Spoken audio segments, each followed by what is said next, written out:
کیا آپ جانتے ہیں وہ زمین جہاں انبیاء کرام نے قدم مبارک رکھے، جہاں مسجد اقصی آج بھی کھڑی ہے، وہی زمین صدیوں سے خون میں نہائی جا رہی ہے۔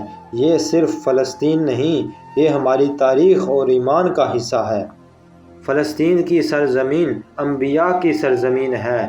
یہاں مسجد اقصی ہے جو اسلام کا پہلا قبلہ اول ہے اور تیسرا مقدس مقام ہے، لیکن افسوس 1948 میں اسرائیل کے قیام کے بعد لاکھوں فلسطینی اپنے گھروں سے بے دخل کر دیے گئے۔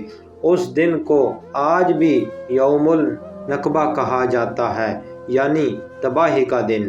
اس دن کے بعد سے ظلم کا سلسلہ کبھی نہیں رکا۔ فلسطین کے بچے، عورتیں اور بزرگ روزانہ بمباری اور گولیوں اور آنسو گیس کا سامنا کرتے ہیں۔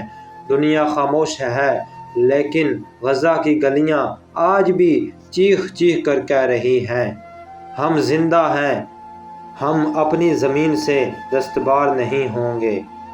فلسطین کی سرزمین جہاں کبھی اذانوں کی گونج اور مسجد اقصی کی رونق تھی، آج وہاں بارود کی ہوا اور معصوم بچوں کی چیخیں سنائی دیتی ہیں۔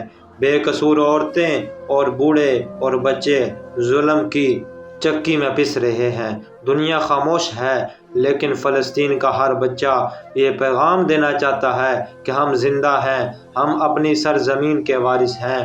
ظلم جتنا بھی بڑھ جائے، انصاف کی صبح ضرور طلوع ہوگی انشاءاللہ۔